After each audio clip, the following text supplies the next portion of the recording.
Bienvenidos al episodio 389 del podcast de Comic Verso. Soy Esteban Pedreros y me acompaña como siempre el improvisador Alberto Calvo. Hola Beto, ¿cómo estás? Hola, ¿qué tal? Muy bien, gracias. Discrepo de esta característica que te atribuyes, Beto, porque sueles más bien improvisar en contrario. Más que no saber improvisar, Beto, no eres un adepto de los principios de la improvisación de Chicago.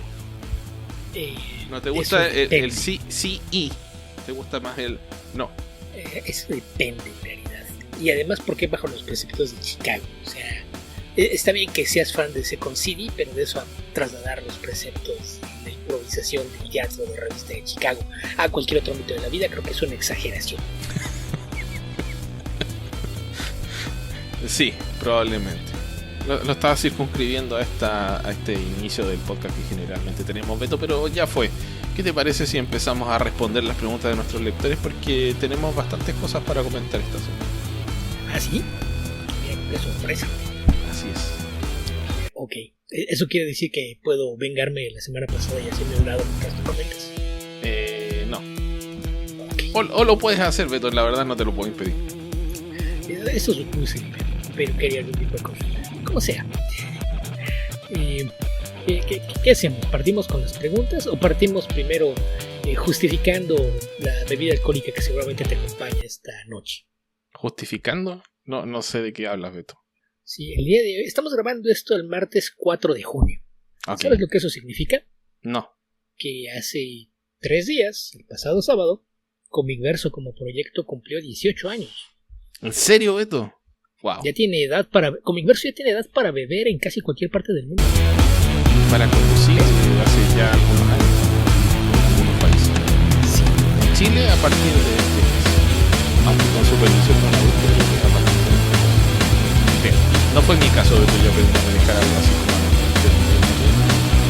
entonces inmediatamente como chofer de mi campo. Suele ser comer.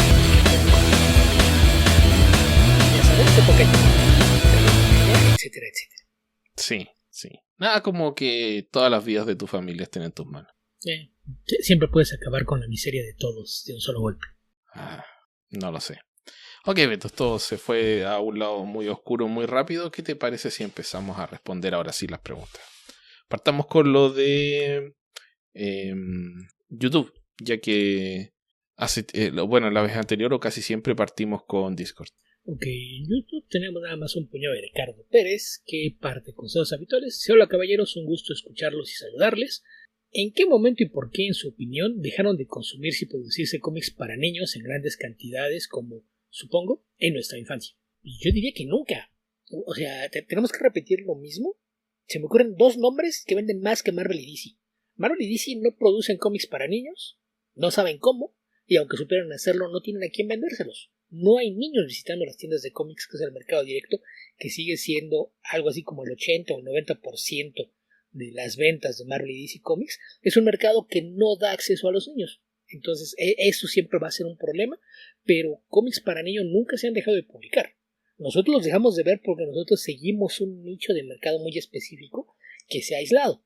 Pero lo he dicho 1001 veces, cuando hablamos de los 2 grandes del cómic americano, si no estamos hablando de Zeb Palki y Raina Telgemeier, algo estamos haciendo mal, porque cualquiera de ellos 2 vende más que Marvel o que DC, y los 2 hacen producto dirigido a niños, pubertos y adolescentes. Entonces, yo creo que más bien es el tema de en qué momento dejó de identificarse la idea de cómic con lectura para niños.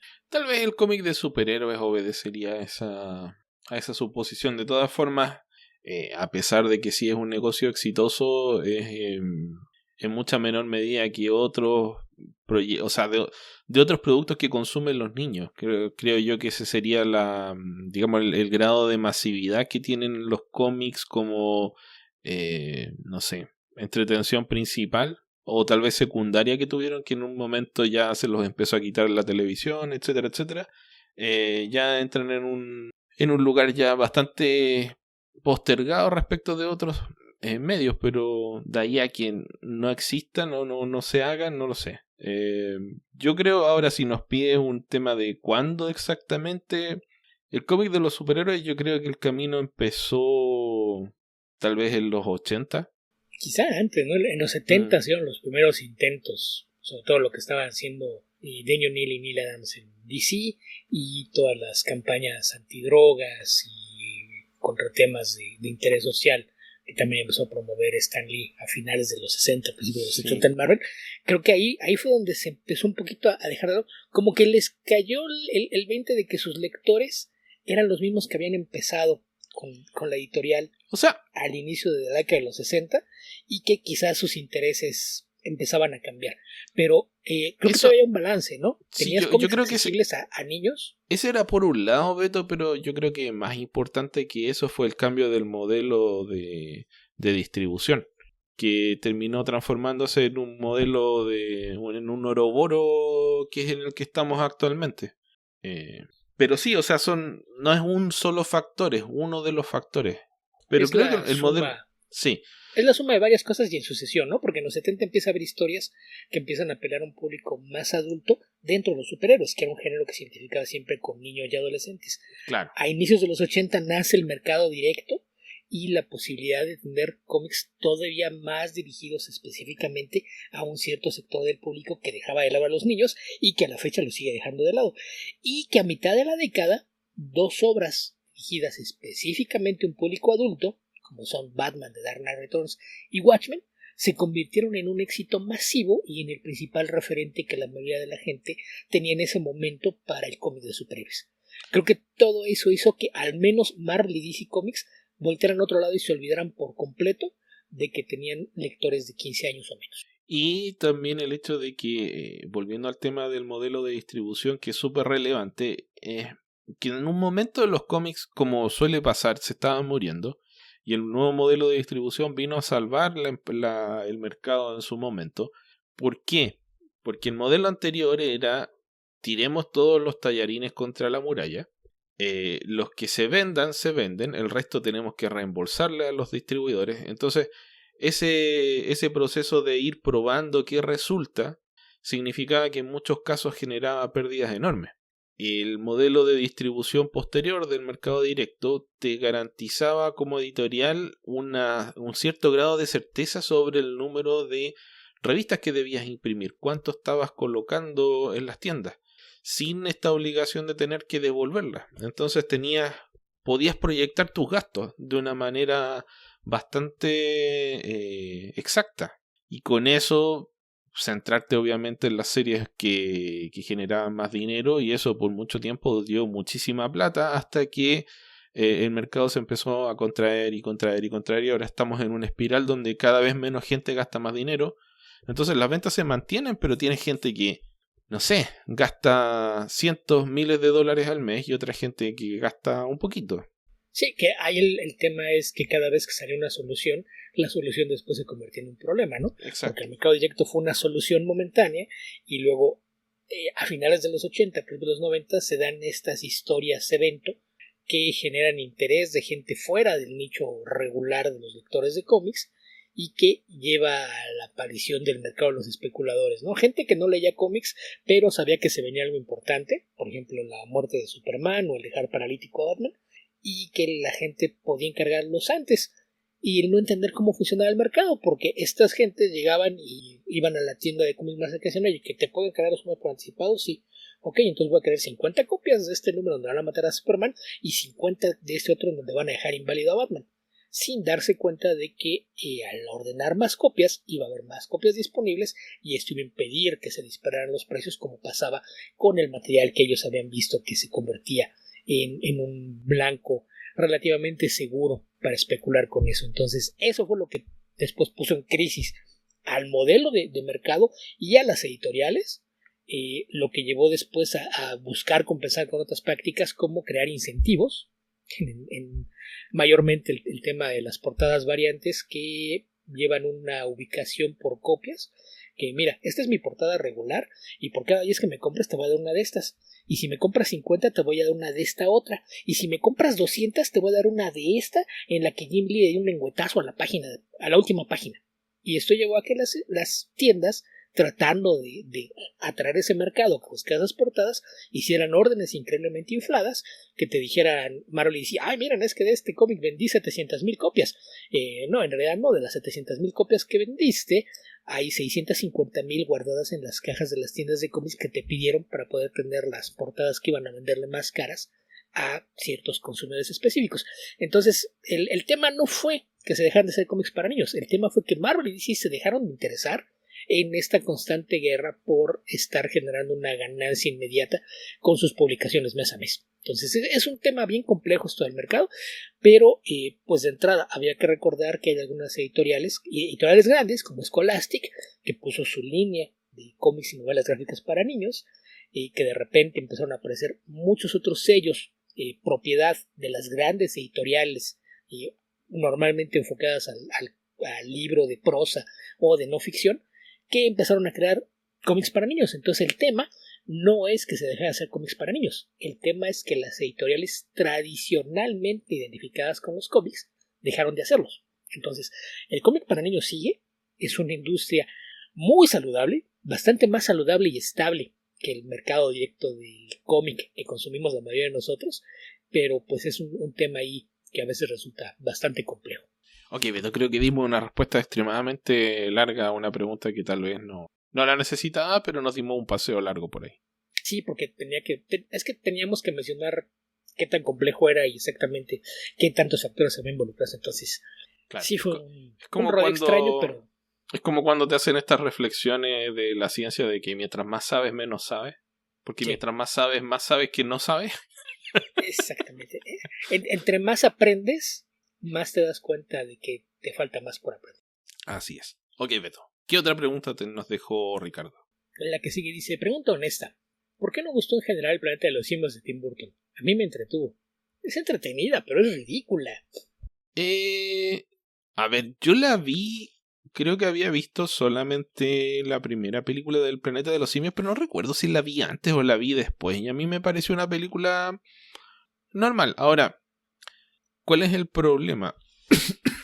El Planeta de los Simios es una película ok, hasta que llegas al final y te da un giro argumental que hace que toda la película cobre un segundo peso mucho mayor y se transforme en una mejor película. Es un giro argumental, uno de los grandes giros argumentales de la historia del cine, probablemente. Creación de Rod Serling, por cierto, porque eso no está en la novela original. Ok. Pero, ¿qué pasa? Cuando Tim Burton hizo la adaptación, donde hizo muchas cosas buenas, creo que el maquillaje, las actuaciones de buena parte de los actores son bastante buenas. Estás omitiendo a Mark Wahlberg, ¿verdad? Se te notó, lo oí en la voz, el desprecio por Mark Wahlberg. No tengo desprecio por Mark Wahlberg, pero tampoco voy a decir que es un gran actor. Ese alguno se notó luego cómo lo estaba excluyendo. Pero, hasta acá lo oí. Ya, Tim Roth y Helena Bonham Carter principalmente, sí, también. Pero no, yo diría que Tim Roth se roba la película. En fin, llegas al giro argumental y el giro argumental del final es estúpido. Es completamente estúpido. Entonces, carece de sentido. Es exactamente. Entonces, ¿qué pasa? Que llegas al giro y la película se te hace más idiota en vez de hacerse mejor.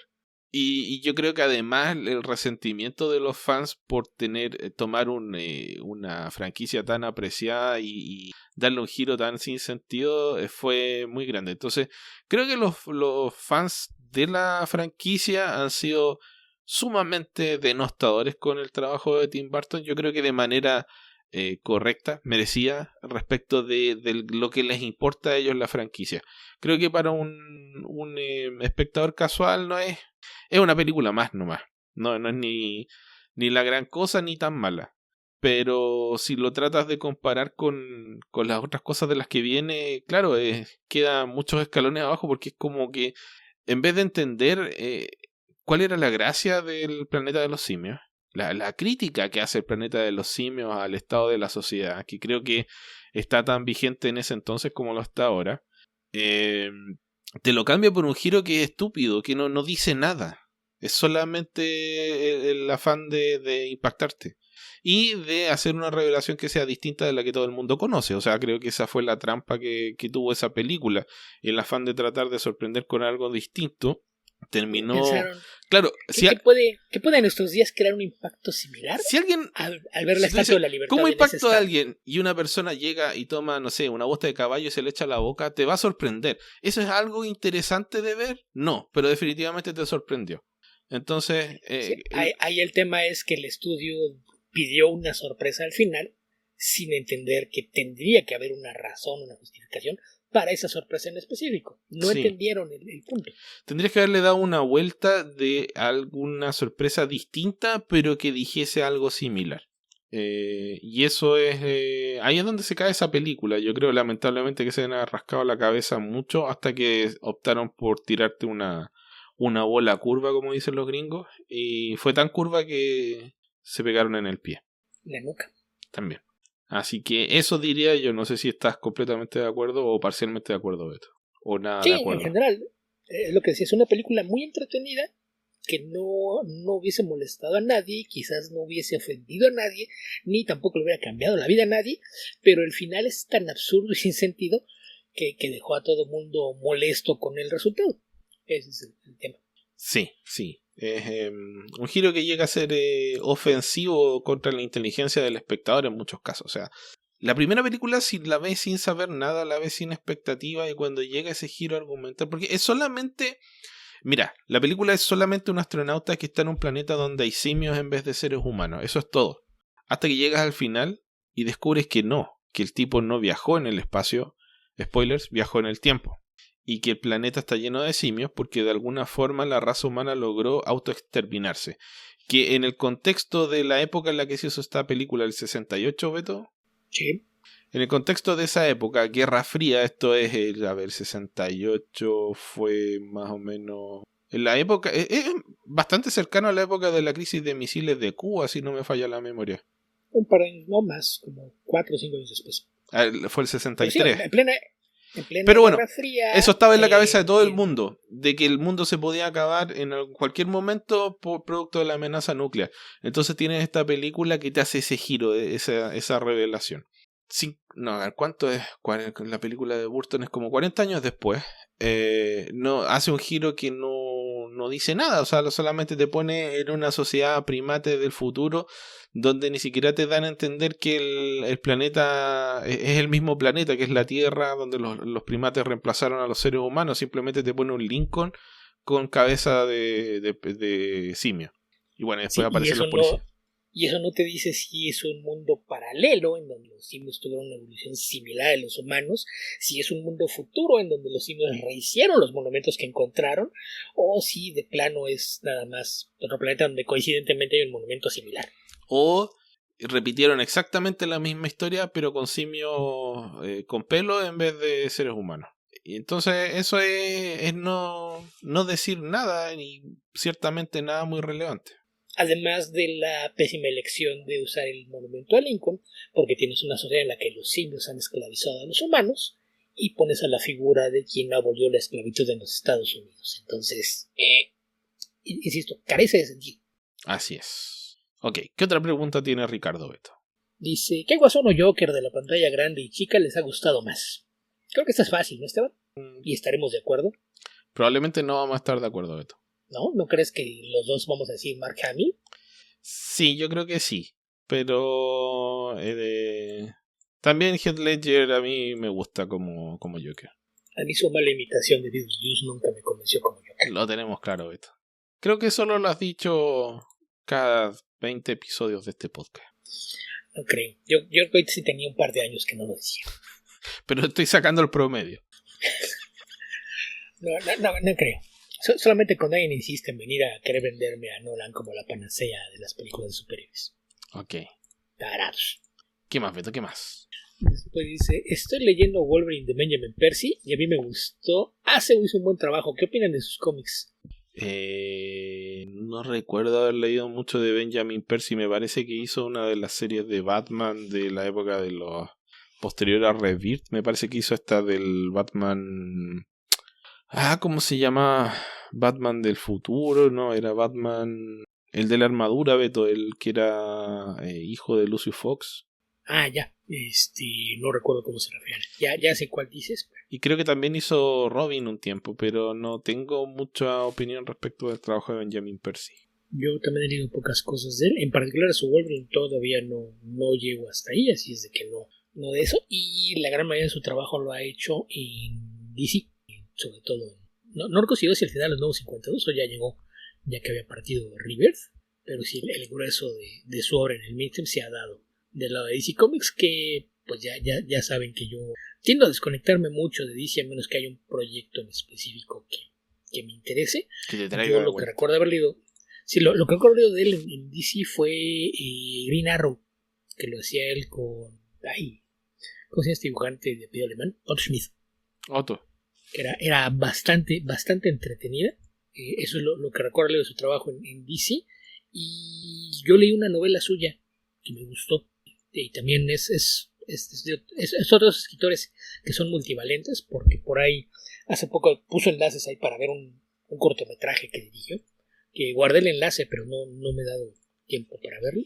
Pero si no sé, en general creo que es un escritor bastante capaz, pero no le he entrado a su trabajo en Marvel todavía. Así es de que eventualmente llegaré al respecto ya con un poquito más de material suyo leído, porque sí es muy poco lo que he leído en cómics como para hacerme una opinión de si sí o si no.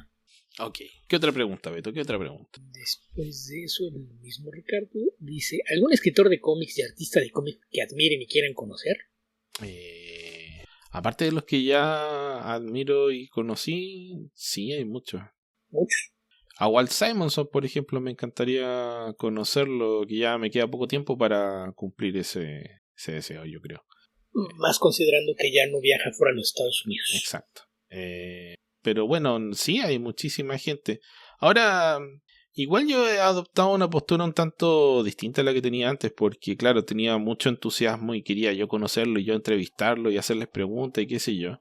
Y de repente llegué a la conclusión y dije, bueno, creo que hay gente que puede hacer esto mucho mejor que yo. Tiene más sentido escuchar una buena entrevista con un buen entrevistador o entrevistadora que tratar de hacer un trabajo muy amateur de mi parte. Así que en ese sentido creo que la proliferación de podcast ha satisfecho bastante mis afanes de conocer a estos autores.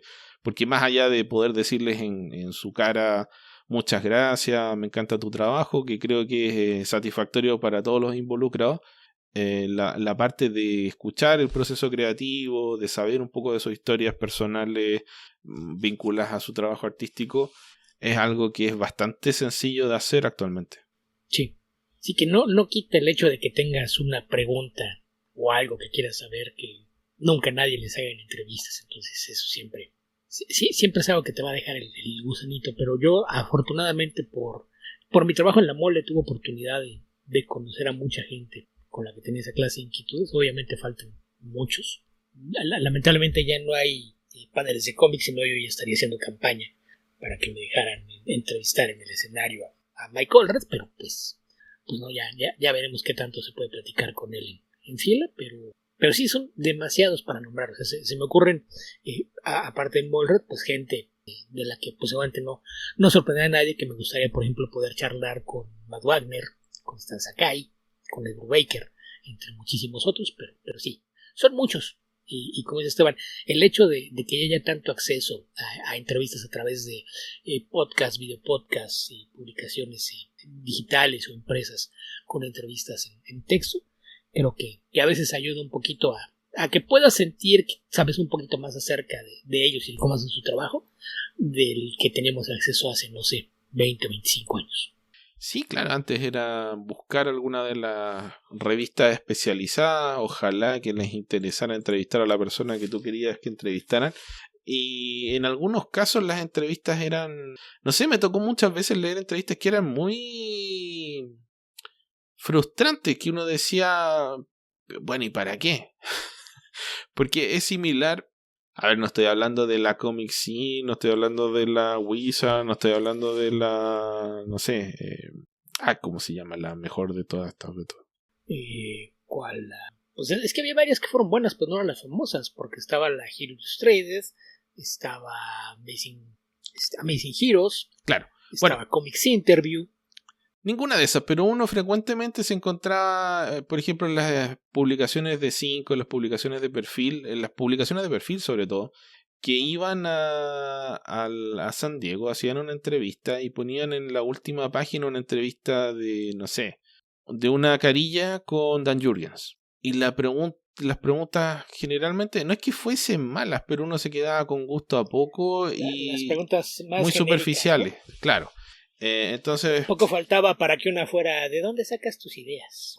cosas por el estilo que en un contexto de una entrevista de 500 preguntas tal vez vale, pero una entrevista donde vas a publicar 5 o 6 preguntas, lógicamente porque son personas, no pueden responderle a todo el mundo.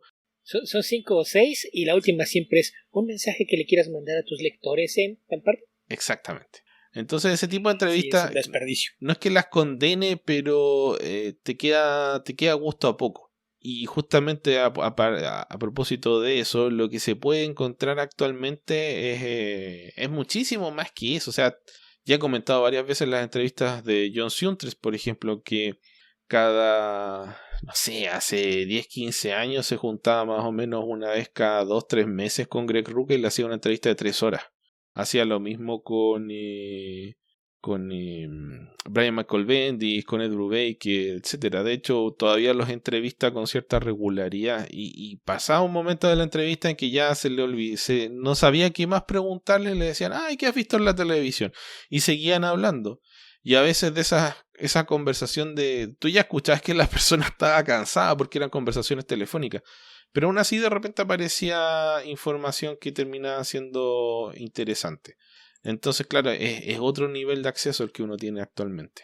Sí, pero ahí, en ese sentido, yo siempre que he hecho una entrevista, yo soy de la idea de que es bueno tener algunas preguntas preparadas, pero también si hay un tema que despierte el interés del entrevistado, síguete sobre eso. Déjalos que ellos la lleven. Sí. Y eso generalmente funciona mucho mejor. Por ejemplo, una de esas veces que, hablando de lo que estábamos platicando antes de empezar, que fue la razón por la que usaste el adjetivo elegido, y cuando me tocó entrevistar a Herb Trimpe, y nunca me confirmaron que yo lo iba a hacer. Entonces me avisan un par de horas antes, al rato tienes el panel con Trimpe, ¿verdad? No. Que Sí, yo me sí. acuerdo que te toca, ¿no? A mí me mandaron correos para confirmarme que yo estaba en un panel de Star Wars y en un panel sobre traducción de cómics, nada más. No, pero mira, aquí está en el programa. Ah, pues qué bueno que me avisaron. Ah, ¿necesitas una computadora con internet, algo para prepararla? Nada más díganme en qué salón es y a qué horas. Y yo llegué con la idea de que ya había charlado con Herb Trimpe en su mesa y sabía que lo que más le molestaba era que le dijeran que él había creado a Wolverine. Que por cierto, hoy se cumple un aniversario de la publicación de The Incredible Hulk número 180, así es de que pues, salió medio a colación el día de hoy, donde por ejemplo él decía, yo dibujé la primera aparición, el personaje lo crearon Lin Wayne y John Romita. A mí me dijeron, el personaje se ve así, y me entregaron un guión, y eso fue lo que yo hice, yo no creía Wolverine. Y que a él no le gustaban los cómics de superhéroes. Entonces, sí, sabiendo eso, yo hice un par de preguntas acerca de sus primeros trabajos y a partir de ahí todas mis preguntas eran en seguimiento a lo que él había respondido y creo que fue una entrevista que a todo el mundo le gustó porque además al final me dio las gracias por no haber preguntado por Wolverine en la entrevista. Entonces creo que a veces es parte del enfoque, ¿no? El no estar pensando nada más en eso, porque lo que dices de las preguntas genéricas generalmente es, ay, vamos a entrevistar al escritor actual de Superman. ¿Qué se siente estar escribiendo a Superman? Era la primera pregunta y la última es la de mandar saludos. Y cuando tienes un espacio mínimo para lo que vas a publicar, pues eso es haber desperdiciado con un par de lugares comunes que incluso a ellos ya les aburre responder esa clase de cosas. Claro. Como leías Superman cuando eras niño. Sí. ¿Cómo fue tu primer contacto con el personaje? Leyendo cómics. Ok, Beto. ¿Qué representa Superman para ti? ¿Qué otra pregunta tenemos de Ricardo Pérez? Y la última dice, leí y me gustó Iron Man Hypervelocity. ¿Obras del autor que recomienden? A ver, ¿cuál es Hypervelocity? No estoy seguro. Ah, no, este no lo he leído. Es de Adam Warren, Beto. En mi caso, nada. No soy fan de su trabajo. He leído algunas cosas que me parecen entretenidas, pero no más, y no podría recomendar nada suyo con la conciencia tranquila. No soy fan de su peculiar estilo de Amerimanga. Amerimanga, ese término olvidado por el tiempo. No, yo excepto tampoco. por él. Yo que lo sigue tampoco usando. estoy familiarizado con su trabajo como para hacer recomendaciones. Y sé que hay mucha gente que le gusta mucho su. ¿Cómo se llama esta serie con la que se hizo conocido? ¿Cuál, la de los titanes o de las propias? No, de las propias. ¿De Dirty Pair? No. Bueno, pero tenía una onda de cheesecake bastante sui generis, pero inspirado, diría que Masamune Chirou principalmente. Si no es Dirty Pair, has de estar pensando en Bubblegum Crisis, ¿no? Sí. Y Esas después de tuvo memoria son otra más que duró mucho tiempo. Yo recuerdo esas dos que fueron las que lo hicieron famosos. Fue cuando a finales de los 90 le dieron la de esta historia con los titanes que era Rock Paper Empower. Esa es la más duradera. Empower, pero es relativamente reciente, ¿no? Eso ya es de este siglo. Sí, pero de este siglo ya tiene casi un cuarto de transcurso. Sí, pero o sea, me dijiste la que lo hizo saltar a la fama. Tenía razón, fue de Dirty Pair, fue lo que le costó el trabajo en DC. Ok, bueno, pero posterior, en fin, Empower. Yo he escuchado buenos comentarios de la gente que le gusta, pero a la vez he escuchado muchos malos comentarios de gente que lo detesta. Entonces, no sé. Tal vez deberías partir por el principio de algunos de esos dos productos, Bubblegum Crisis y Empower. Y Dirty Pair. Ok. La pera sucia. No, la pareja sucia. Ok. El par sucio. Eran dos chicas, esa era de Dirty Pair. Las peras sucias. No, ok. Perdón, lo siento. Pero, ¿qué te parece si pasamos a las preguntas de Discord? Me parece bien. En Discord partimos con JJ2049, que dice: ¿qué fue más de su agrado? ¿La etapa de Marvel Now o All New All Different? Marvel Now. Yo, como no leo en líneas completas, diría que en ambas hay varios títulos que me gustan. Entonces no puedo hablar de la línea completa, pero creo que Marvel Now tiene más series que fueron de mi agrado al momento de partir. Sí, All New, All Different ya me empezó a aburrir por el título. Pero eso ya más es prejuicio más que otra cosa. Sí, no, pero bueno, tenía esa sensación de estar repitiéndose muy poco tiempo después. Dos, todos los cómics eran All New, All Different, que me parece que además de ser exagerado no era correcto. Sí, el exagerado creo que era parte del punto de la estrategia de marketing, y la corrección nunca es algo que se esté buscando cuando tratas de vender un evento. Pero creo que Marvel Now tenía más, como dijiste, mayor número de buenas series y conceptos que se sentían un poquito más frescos en el momento. Más que, no digo que All New, All Different haya sido malo, para nada, pero me parece que Marvel Now era mejor. Que también es una cuestión de tiempos, ¿no? Sí. Fue cuando acababan de hacer cambios a nivel editorial, se reestructuró todo el asunto y buscaron temáticamente también cambiar el rumbo de muchas series. Entonces creo que eso fue parte de lo que ayudó, ¿no? Porque en el caso de All New All Different sí fue un enfoque más de ventas, de oigan, necesitamos hacer algo, vamos a hacer algunos lanzamientos, pero no fue con ese cambio de dirección que acompañó los lanzamientos de Marvel Now. Entonces el volumen de series nuevas que estaban buscando hacer algo distinto, pues sí era muy distinto, y es lo que provocó que tantas series de esa etapa resultaran tan bien recibidas por los fans, sobre todo por la etapa oscura de la que veníamos saliendo luego del paso de Bill Jemas por Marvel. Sí, aunque fue ya bastantes años después. Sí, fue varios años después. Casi pero 10. Eran todavía las secuelas. Sí. Todo lo que dejó Jemas y fue algo que Marvel arrastró durante 5 o 6 años, salvo 2 o 3 chispazos, y ese fue el momento en el que decidieron que ya era hora de poner en orden la casa y revivir un poquito algunas de las franquicias. No sé, yo lo recuerdo un poco distinto, Beto, porque diría que fue antes del Marvel Now fue la etapa Avengers céntrica del universo Marvel, que es post Bill Jemas también. Y después con Marvel Now ya hay una mayor diversificación de productos, o se distribuyen, digamos, los trabajos entre los distintos escritores y dibujantes más importantes de la editorial. Se hacen el cambalache, el cambio de silla. Pero sí. Y bueno, y también tenían que reaccionar de alguna forma al éxito, entre comillas, que tenía los New 52 en ese momento. Sí, el tema es que cuando pasó Yemas a quien más daño le hizo fue a Spider-Man y a los X-Men. Entonces eso hizo que durante casi una década Marvel se volviera dependiente de los Avengers. Todo lo que hacían giraba en torno a los Avengers. Sí. Entonces Marvel nada más condición, ok, ¿por qué estamos colgando todas las franquicias de aquí si hay cosas que si las separamos funcionan mejor?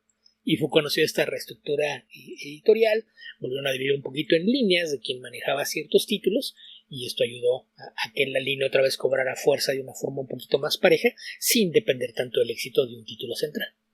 Ok, ¿qué más, Beto? ¿Qué más? Después de eso, Arturo López pregunta, ¿alguna vez los cómics de Superman o Batman han estado a punto de ser cancelados por bajas ventas? Yo recuerdo que existe la leyenda urbana de que Batman estuvo a punto de ser cancelado y en ese momento se lo entregaron a Carmine Infantino, que hizo el rediseño de... Carmine Infantino hizo el rediseño del traje con la famosa oblea amarilla que permaneció por tanto tiempo en el traje y que sigue siendo mi punto de referencia del personaje. Así que eso sería el Batman de los 60 y eso lo salvó la serie de Batman, si no me falla la memoria, Beto. En parte. A lo que te refieres a lo que se refiere es como The New Look. Sí. Que fue justamente con la opción del óvalo amarillo. Pero en realidad sí había un mandato editorial al respecto. El tema de Superman querían seguirlo andando más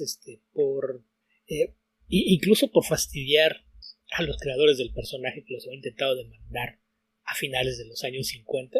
Y fue de que, ¿saben qué? Pues ya ni siquiera vas a trabajar aquí. Corrieron así, el que todavía le daban algo de trabajo escribiéndolo, lo corrieron y dijeron, y esto va a seguir en manos de la editorial y para que les arda.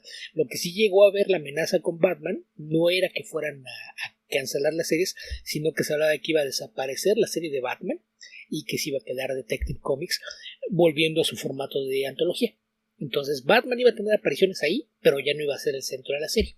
Y fue cuando se vino toda la idea de la serie de televisión y decidieron que podían aprovechar para hacer cambios en el cómic y traer otra vez lectores y le encargaron a Carmine Infantino el rediseño.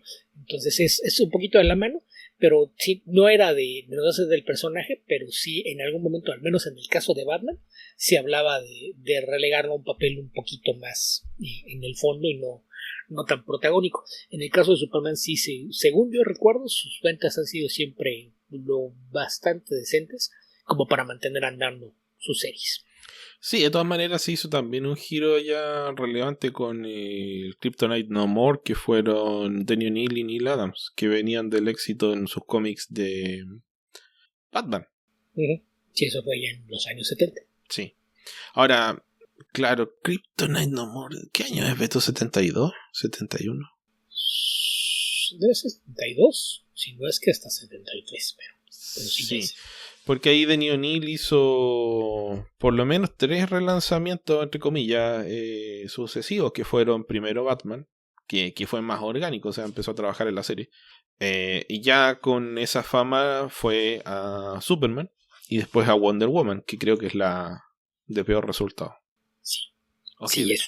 ¿Qué más? ¿Qué más? ¿Qué más? ¿Qué más? Después de eso, mismo Arturo dice, ¿qué porcentaje de sus... No, es cierto, me salté una porque las puse aquí juntas. ¿Les gusta la etapa de Chuck Dixon en Robin? No la leí. O sea, sí la leí, pero poquito. Yo la empecé a leer cuando partió la serie porque fue cuando estaban ligando algunas tramas, era parte de los crossovers. Y era entretenido. No me parecía que fuera tan bueno como su Nightwing, pero era entretenido.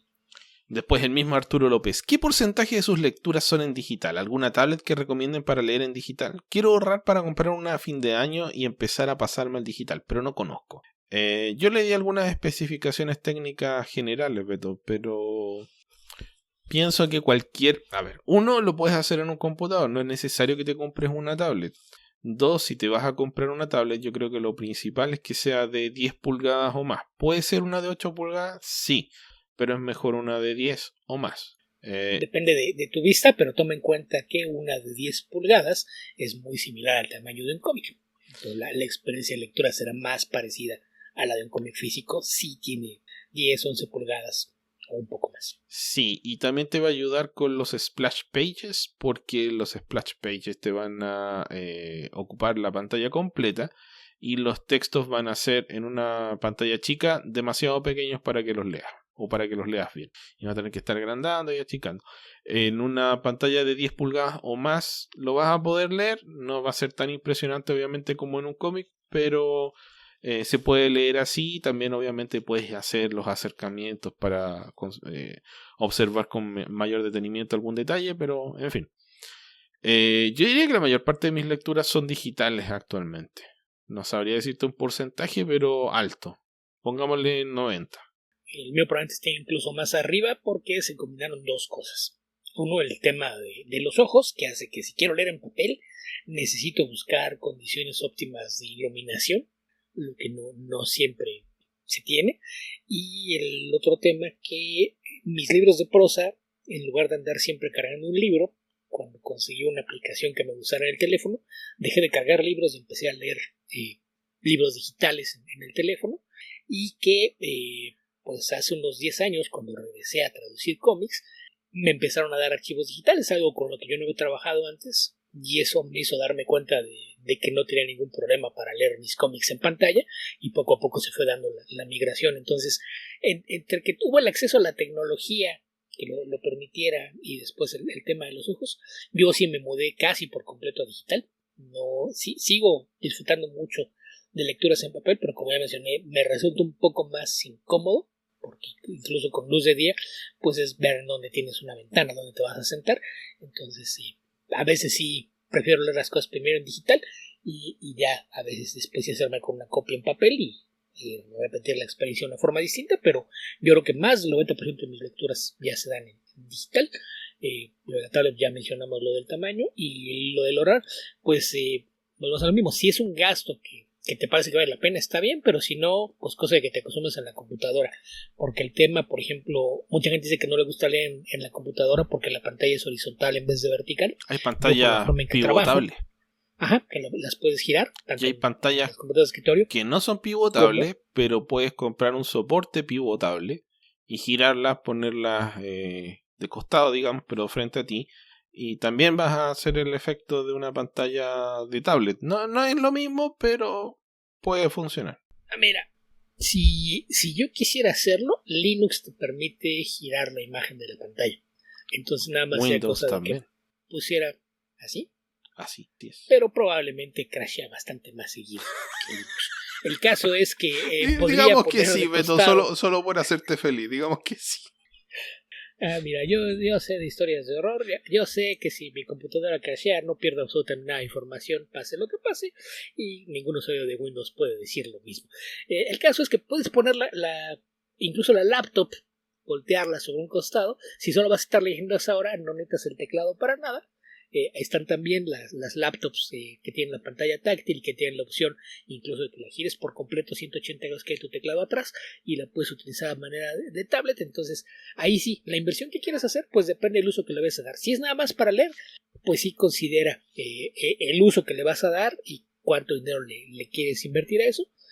Si es por la comodidad de poder traer tus lecturas en la tablet, pues sí, si te lo puedes permitir, adelante. Sí me parece que es algo, un dispositivo que resulta conveniente para esa clase de cosas, pero sí me parece también que es una inversión que tampoco es requerida para leer en digital. Yo el tema de lo de la pantalla horizontal, como yo al trabajar pongo en paralelo el cómic que estoy traduciendo y el programa de texto que tengo al lado, me acostumbré a que puedo leer media página a la vez. Entonces no es algo que me moleste tanto. Los splash, pues sí los puedes siempre reducir para verlos, y luego regresarlo al tamaño para leer. Entonces, cosa de que te acostumbres un poquito a lo que significa el formato y los distintos dispositivos en donde los puedes leer. Sí, y si tienes una pantalla de computador lo suficientemente grande, también puedes abrir el archivo con las dos páginas hasta como que fuera un cómic. Que esa es otra solución. Se trata de pantalla solución grande. Si tienes un cable HDMI o una televisión inteligente, puedes mandar la imagen desde tu computadora o desde tu celular a la pantalla de tu sala. Sí, pero encuentro que la resolución de las pantallas de televisor no es la misma que la de los monitores. En fin, encuentro que no se ve igual de bien. Sobre todo el texto a veces se deteriora. Puede ser que tal vez los televisores, los que lo he probado, no sean tan buenos, pero en fin. Depende de la pantalla de televisión. Uh-huh. Un amigo tiene una pantalla OLED de 60 pulgadas. Bueno. Y el día que vio cómics y fue de, ok, sí, pero una OLED, Beto, esas son bastante más caras que una tablet. Sí, pero si ya tienes una OLED en tu casa. Yo lo que te iba a decir... No le molesta a nadie más. Yo lo que te puedo decir en términos técnicos es que, a ver, las pantallas TFT, por lo menos las que yo conozco hasta hace algunos años, porque ya no tengo una de esas, húyenles como la peste si es para leer cómics, porque tiene la desventaja de... no sé cuál es la razón técnica, no sé si es un tema del brillo que no se distribuye bien o lo que sea, pero la pantalla vas a tener que estar constantemente haciendo un juego de correrla para un lado, correrla para el otro, porque en la medida que te desplazas la vista de un sector de la pantalla a otro, puede que haya brillo, mayor oscuridad, etcétera, cosas que te impiden ver bien la imagen. No tienen una... Es como que se concentra la visión en un sector de la pantalla, pero no tiene una... No se ve igual de bien en todas las esquinas, por decirlo de alguna forma. En ese sentido, las IPS, que ya es una tecnología un tanto más antigua, son mejores porque tienen un brillo más parejo.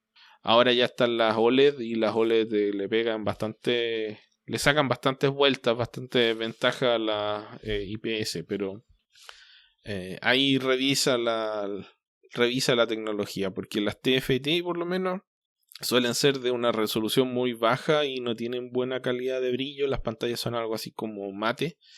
Y creo que no es lo mejor efecto de leer cómics. Sí, pero según yo ya no existen esas pantallas. Sí existen, Beto, porque se usan mucho. Bueno, los gamers saben mucho más de esto que yo, pero yo entiendo que las TFT en una época tenían una ventaja sobre las de mejor resolución en términos de cuadros por segundo. Podían generar una frecuencia de refresco mayor con una calidad de imagen peor. En cambio las IPS podían hacer mejor imagen pero no refrescarse tan rápido, y la gente esta que ve juegos que no sé, por algún motivo quiere juegos a 240 cuadros por segundo, 300 cuadros por segundo, que yo no entiendo por qué no sé qué sentido tiene.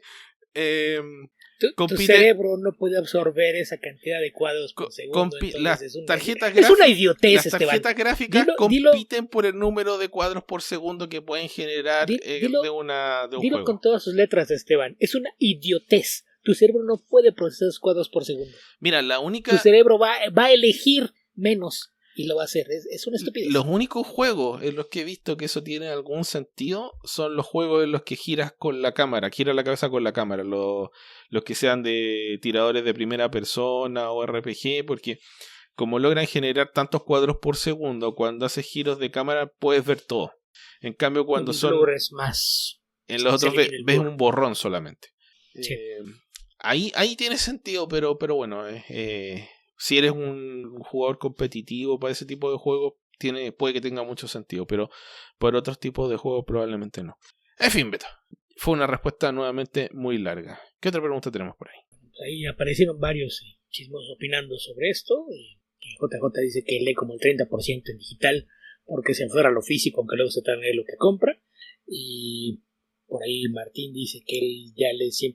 No, Yoko dice que él ya lee 100% digital en los servicios de Marvel, DC y Global Comics. Y Martín por ahí dice que él más o menos 50% en digital y 50% en físico. Y él recomienda el iPad.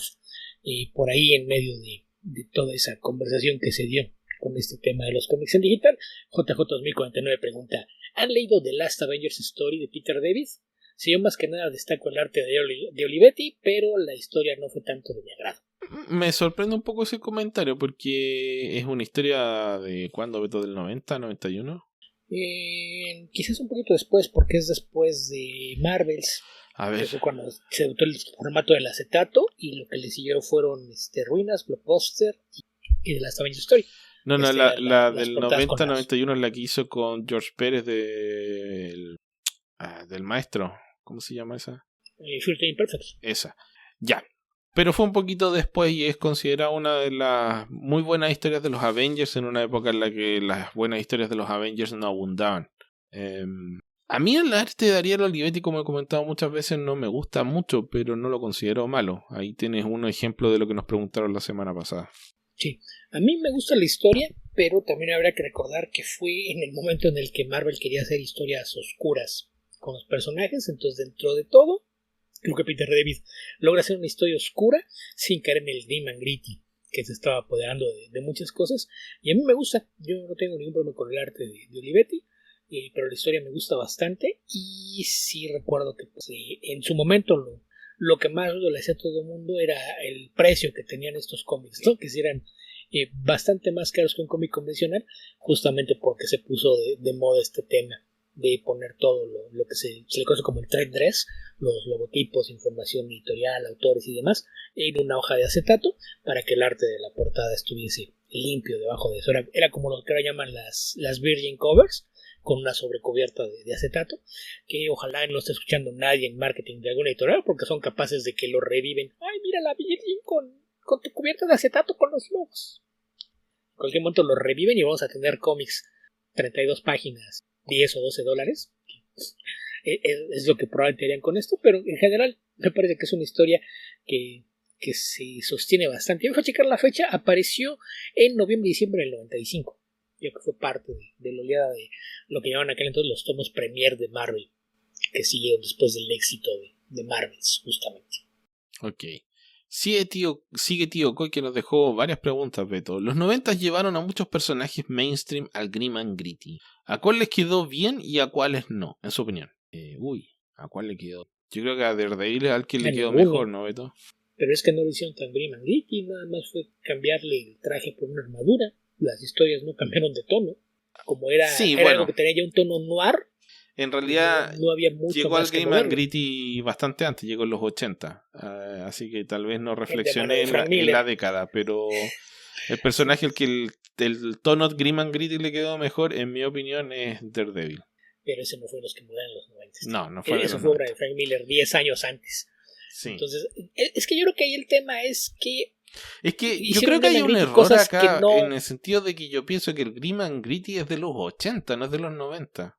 Sí, es que el Grim and Gritty se da mayormente como resultado del éxito de Dark Knight Returns y Watchmen. Uh-huh. Todo el mundo, volvemos a lo de siempre, ¿no? Que luego nos burlamos de los estudios y las editoriales son lo mismo. No entender por qué tuvo éxito.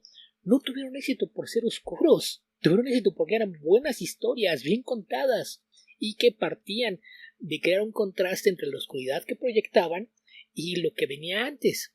Entonces, el no entenderlos, la gente quiere historias oscuras, y fue pues tomar una decisión de cambiar cosas, que después se vio reflejada también en el arte, que era entre más exagerado mejor, y eso nos llevó a un periodo del que mucha gente ahora reniega y dice, no, yo no leía eso, sí, yo me acuerdo, yo te veía, pero vamos, el tema es que la idea del Grim and Gritty, tal y como se le entiende, era por ejemplo como cuando tuvieron éxito los personajes más oscuros y violentos, y que a veces algunos de los autores de cómics se burlaban, ¿no?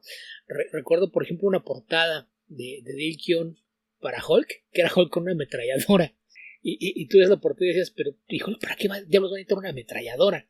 Y la realidad es que Peter David se quejaba de esa moda de que de repente fue de vamos a darle a todos los seres armas y que hagan esto, y se dio desde antes de los 90. Eric Larsen hizo una historia en la que le puso un brazo biónico y un visor en el ojo a Spider-Man. Por amor de Dios, ¿por qué haces esa clase de estupidez? Ya sé que no eres buen escritor, pero uno espera que hasta tú tengas niveles. Tratemos de contenernos acá. Yo diría personajes a los que les quedó mal Flash, y estoy hablando de los mal 80. A todos. A Spider-Man. Sí, Spider-Man. Yo creo que la única historia Grim and Gritty de Spider-Man que funciona es la de Kraven's Last Hunt. Mi opinión. O sea, es que si me apuras, Grim and Gritty, Superior es más Grim and Gritty que Kraven's Last Hunt. Pero tiene una razón ¿Superior de Spider-Man? Sí. Ya, pero son 30 años después de todo. Pero vamos, aún dijiste la única historia de Spider-Man. Okay. Porque aparte tú estás diciendo Kraven's Last Hunt es de antes de los 90. Así que tampoco entraré en la respuesta. Sí, pero insisto en que los Grim and Gritty son de los 80, no son de los 90. Pero preguntó por el Grim and Gritty de los 90 y tú le estás contestando con las cosas más viejas. Okay. Y el tema con el Grim and Gritty fue que se puso una moda, sobre todo después de Image, la era post-Liefeld, Fue a todo mundo vamos a ponerle un parche en el ojo, un brazo Yo creo que esa es la época cromada más que la época Grim and Gritty. Pero ok, en ese caso sería los Outsiders, por ejemplo. Es que es lo que la gente recuerda. Piensa en el JLA Task Force, por ejemplo. Esa serie, definitivamente. O Los Justice League Extreme. Ajá, esa clase de cosas es lo que la gente ubica como el Grim and Gritty noventero. Y la verdad es que a nadie le quedó bien. No. Los únicos personajes que funcionan con eso son los que estaban hechos para eso. Podía hacer historias de ese estilo con Deathstroke. ¿Por qué? Porque era un villano. Puede hacer historias así con Punisher. ¿Por qué? Porque es un antihéroe. Puede hacer historias así con Deadpool, con el Ghost Rider. ¿Por qué? Porque son antihéroes. Convertir a héroes ese estilo de historias no funciona. En el caso particular de Daredevil es similar al de Batman y Moon Knight. Ese airecito noir implícito en sus historias hace que puedas contar historias dentro de ese estilo sin que se sientan mal. Entonces con ellos funciona, pero no fue parte de esa moda noventera. Con ellos se hacía desde antes, se sigue haciendo después y se hace todavía dependiendo de quiénes sean los autores. Pero ¿a quién le quedó bien hacer una conversión a Grim and Gritty? A nadie. En los 90. En los 90. Sí, a ver. No se me ocurre ningún ejemplo de esto. Ninguno que funcione. No es una conversión propiamente tal y tampoco diría que es un Grim and Gritty, por lo menos no de ese estilo, pero lo más exitoso en una onda más oscura que se me ocurre a mí creativamente es Starman. Sí, pero no es ni Grim ni Gritty. No, es solo más serio. O sea, es que es eso, y si es vamos, pues van todos los personajes de DC que pasaste a Vértigo, que tenían un enfoque similar. Por ejemplo, un personaje que era Grim and Gritty bien hecho, pero porque nació así, Hitman. Sí, pero claro, no se traspasó de un lado a otro. No. Y además es a lo que me refiero. Hubo más de una corriente, porque esa tendencia a irse al estilo Image generó una contracorriente que fue esta especie de revival de la Silver Age que se dio en títulos como el Flash de Mark Waid, etcétera, donde DC tuvo varias series que aprovecharon mejor ese contraimpulso en la segunda mitad de los 90 que el impulso inicial, que era ir en la tendencia de imitar a Image y tratar de vender como Image. Incluso por la naturaleza de sus personajes. A DC le beneficia el enfoque retro, porque sus personajes son más antiguos. Se crea una época más inocente a la que ese enfoque retro les va bien. Ok, yo creo que la única historia que se me ocurre en ese tono, Beto, y tal vez no sea exactamente Grim and Gritty, es la Justice Society de... ¿Cómo se llama? No se llama así. The Golden Age de James Robinson y Paul Smith. Sí, pero también creo que es más como haciendo algo tirándole a noir más que hacerle Grim and Gritty. Sí, entonces, sí. No sé si cae por ahí. Es que digo, Grim and Gritty, por ejemplo, fue cuando le dieron mano libre a Garth Ennis para hacer lo que quisiera y matar a quien quisiera, cosas por el estilo. Fue cuando aparece, por ejemplo, Punisher Kills the Marvel Universe. Eso no es Grim and Gritty, pero es el Punisher. Entonces no hay problema con eso. Es cuando le dijeron a Warren Ellis, puedes agarrar nuestros personajes sobrenaturales y hacerlos de horror. Pero son sobrenaturales, entonces realmente no te causa tanto conflicto ver de repente a Damon Hirst en historias más oscuras, porque nunca fue un héroe como tal. Entonces, por eso digo, no es que a alguien le quede bien la conversión, es que es un tipo de enfoque a las historias que a ciertos personajes le va mejor, pero de alguien a quien hayan convertido así de un cambio radical, a nadie le salió bien. Sí, es más como la época del esteroide cromado, diría yo. Pero en fin, Beto, ¿qué otra pregunta tenemos por ahí? Y después de eso, del mismo chico, dice, ¿han leído Robin 2, Joker's Wild? ¿Es bueno? Uf, demasiado tiempo. Hubo 3 miniseries de Robin, esta es la segunda, antes del lanzamiento de la serie regular. No me acuerdo cuál es la segunda. Creo que esta es la segunda, creo que es con dibujo de Robert, ¿cómo se llama? Lyle. ¿Es la que sale de Lady Shiva como villana? No estoy seguro. Ay, ¿cómo se llamaba el Rey Serpiente? De la serpiente. ¿El Rey Serpiente? ¿Es esa? Creo que esa es la 3, Beto, pero me parece que en la 2 también aparece el Rey Serpiente. Allá se me están enredando un poco. Porque sí, yo también con las miniseries ubico la primera, las otras no estoy seguro cuál es cuál. Parte de las primeras historias de Robin era entrenarlo y transformarlo en un artista marcial de primer nivel. Incluso, no sé, como al nivel de Batman o tal vez incluso más, se especuló en algún momento porque tuvo entrenamiento con los mejores artistas marciales de esta época en la que todavía se respetaba no sé, la jerarquía de artistas marciales dentro de DC. Pero ya eso fue hace demasiado tiempo, creo que esto es del 91, 92, por ahí antes de que se lanzara la serie de Chuck Dixon de la que nos preguntaban un poquito antes. Que fue ya la serie regular, pero sin ni idea. Estoy buscando por aquí. Sí, se publicó en 1991-92. Viendo las portadas son de Kelly Jones. Sí, es de Tom Lyle, justamente. Contra el Joker. Ok. No me acuerdo lo suficientemente bien como para comentarla. Pero son poquitas miniseries y en general tuvieron muy buena recepción. Por eso salió la serie regular de Robin. Así que si te interesa, probablemente sí debieras leerla. Sí, yo debo haberla leído, pero igual no recuerdo. Incluso viendo las portadas no me parece familiar. Y Robin 3 es Cry of the Hunter. Ok, siguiente pregunta de Tío Coy. ¿Les gusta el personaje de Elektra? ¿Qué fue lo primero que leyeron? ¿Qué fue lo mejor?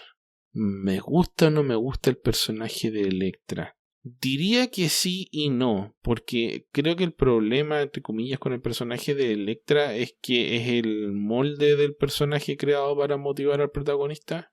No sé si el molde, pero es uno de los más significativos en ese aspecto. Todo lo que consideras cool de Elektra es probablemente porque está ahí para hacer que te importe que el personaje después muera, entre comillas, porque realmente siguió apareciendo. Pero... Sí, quizás es el primer caso de una mujer refrigerada que tuvimos en el mainstream, aunque en aquel entonces no entendíamos a qué se ve el concepto, ¿no?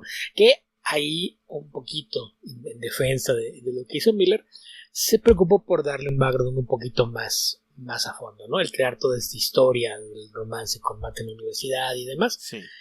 Aunque sí, la razón de crearla fue nada más el tener un pretexto para después matarla y provocarle un dolor a Matt que iba a alterar al personaje. No la creó con la intención de tener un personaje que funcionara por sí mismo, que es el tema que va con lo de las mujeres en refrigeradores.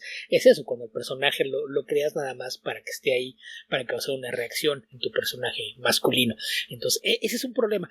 Pero a lo largo de los años yo creo que han hecho bastantes cosas con Elektra como para que funcione como un personaje independiente. Entonces, yo lo primero que leí fue literal lo de Miller en Daredevil, que yo había oído del personaje, no sabía por dónde entrarle, qué hacer, y coincidió que en aquellas viejas convenciones en México, cuando venía este señor David de las tiendas de Texas y traía cómics, pues resulta que en la tienda de cómics donde yo compraba, como me llevaba bien con los encargados, me dijeron, oye, David trajo cosas y está aquí el ron completo de Miller en Daredevil, ¿los quieres? Sí.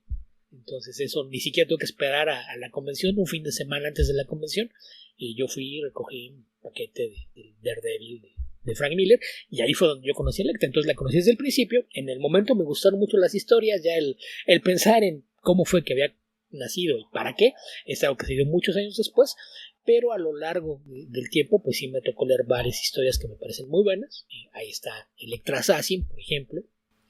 Elektra, el regreso de Elektra también parece que es una historia en la que Miller estaba haciendo experimentos gráficos y haciendo algo por terminar de darle más forma al personaje, que funcionó bastante bien. La serie regular que tuvo el personaje, el que escribía Greg Rucka, es bastante buena, además de que Rucka estaba jugando mucho con los conceptos de lo que era el personaje de la Femme Fatale, que originalmente había nacido para ser descartada, y él jugaba mucho con esa idea. Recuerdo que en una entrevista bromeaba que había estado platicando con Michael Bendis, y en algún momento estuvieron tentados de hacer que la serie fuera una parodia en la que al final de cada número mataran a Elektra. y que le decía a Michael Bendis, le decía, no, pero la gente va a decir que estás haciendo South Park. Y dice, exacto, es lo que estoy pensando. Matamos a Elektra y aparece Matt gritando en el fondo, ¡no! ¡Mataron a Elektra! ¡Malditos bastardos! Y me pareció muy, muy divertida la idea, porque lo que estaba haciendo él era justamente construir el personaje de una forma que quedara atrás toda esta idea de que nació para matarla. Entonces, a mí me gusta. A mí me genera un poco de indiferencia. Creo que justamente el efecto, como el propósito del personaje se alcanzó hace tanto tiempo, todo lo demás son rendimientos decrecientes, creo yo.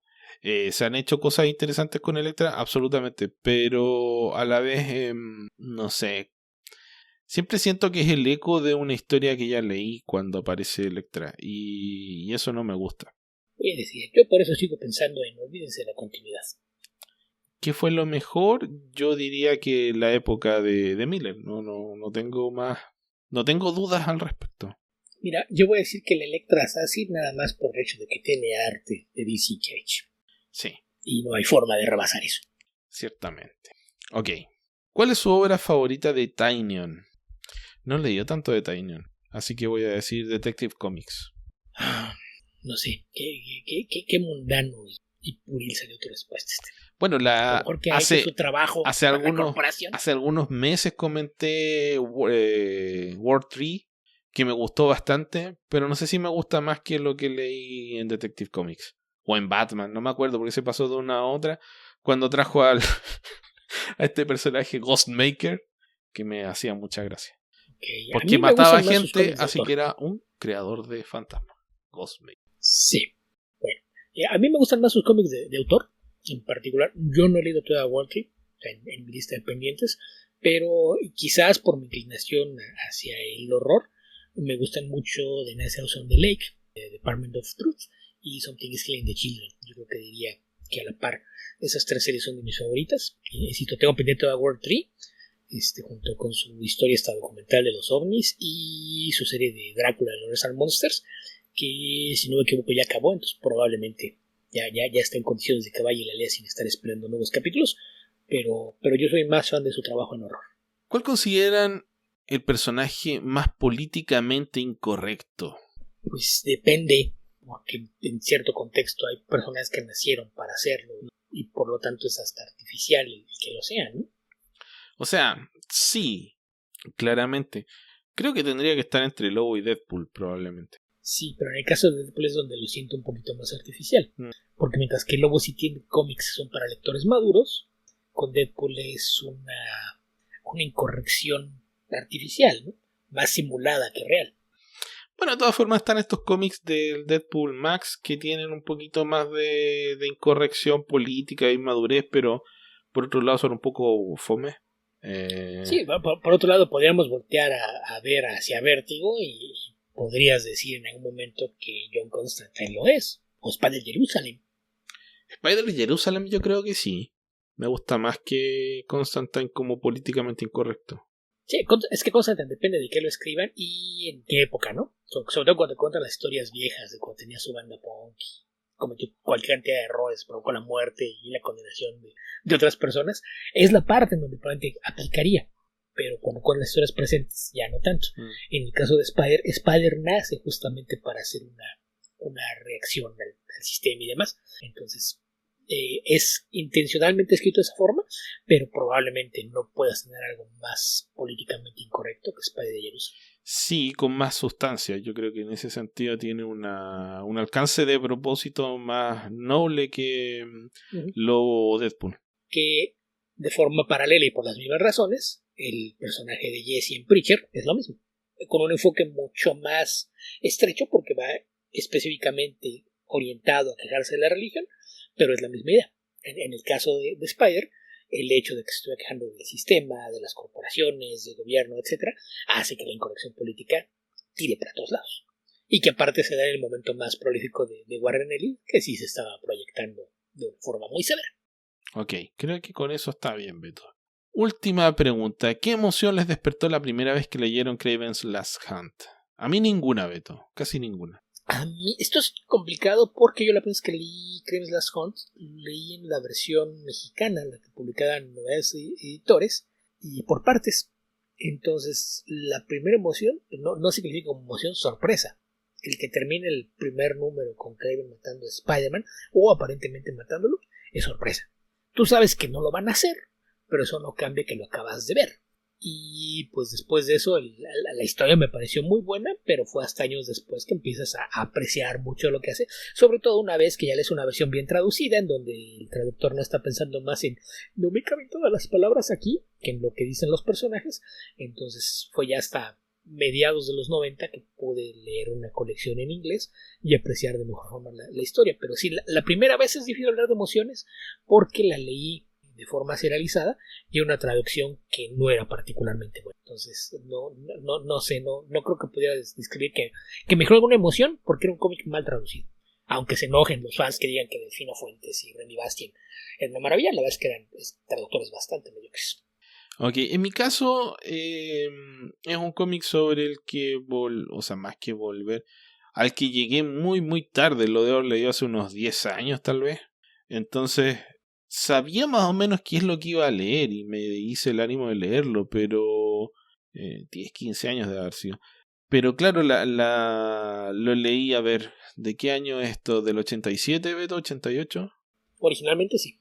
Entonces yo lo debo haber leído unos, a ver, 30, no, 25 años más o menos después de que se publicó, con una idea más o menos clara de qué es lo que iba a leer. Entonces, a eso me refiero con que me generó poco, la verdad, porque lo leí más como una tarea de historia que como un cómic que me vuela la cabeza porque lo leo sin saber qué es lo que viene.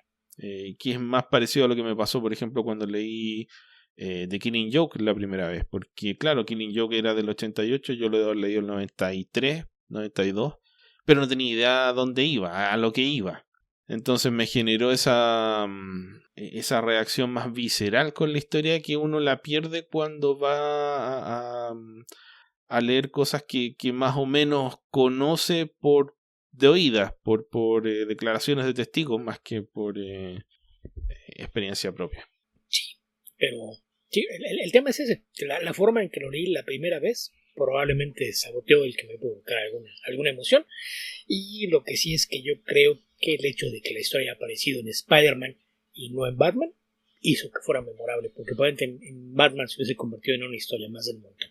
Probablemente porque había muchas historias de ese estilo en ese momento, porque la gente estaba desesperada por tratar de ganarle a Batman en el año 1 y no lo hicieron.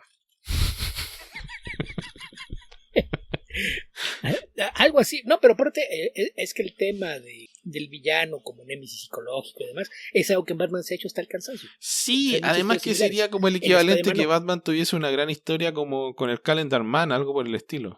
Pero es que es justamente cuando lo convirtió a Spider-Man, logró darle un enfoque que lo hizo bastante más interesante, ¿no? Que yo ahí, me hice de un TP en los años 90 y luego a inicios de los 2000 me conseguí un tomo de pasta dura, una edición que ya no existe, que pues ahora está guardado, está todo lleno de rayones ahí en la primera página. Sí, de Matisse debe ser uno de los pocos fulanos que estaba en 2 proyectos de tan alto perfil al mismo tiempo. En Marvel y DC. Sí, se dan, pero son pocos. Pero son cosos, sí, porque muchas veces está el tema de la competencia y sobre todo que en este siglo, sobre todo los primeros 15 años, estaba el tema de las exclusividades, hizo que no se repetía algo por el estilo, pero sí. Digo que mi copia está ahí toda rayoneada. Tal de Matisse, un Secchio, un MacLeod, le pusieron ahí rayones. Ay, sí, nada, cosita poca. Y para quien no entienda la referencia, en el 87, 88 de Matisse estaba al tope de la ola, en DC estaba haciendo la Justice League, que a pesar de que se haga un poco de burla, o se hizo un poco de burla en una época posterior de esa época de la Liga de la Justicia de Giffen, de Matisse y Maguire, Adam Hughes, etcétera, etcétera, etcétera, Ty Templeton. Fue una serie súper exitosa. Súper exitosa. Fue el renacer de la Liga de la Justicia después de una época bien alicaída que debe haber durado 10-15 años aproximadamente. Y además estaba en DC, a ver, sacó la serie de Doctor Fate. Y en Marvel estaba haciendo Spectacular y Amazing. Lo que pasa es que rotaban a los escritores, porque acuérdate que Kevin Asunto apareció en varias series. No estaba en una sola, entonces estaba un poquito raro como trabajan los editores acá en Marvel en aquella época, al menos con los títulos de Spider-Man. Ok. A mí me parece que estaba en Spectacular principalmente, pero no me acuerdo bien. Probablemente sí fue Spectacular, porque no era Amazing, eso estoy seguro. Y Web ya existía, pero no creo que fuera de versiones en Spectacular, la que estaba principalmente. Sí. Así que eso no es poco, para nada.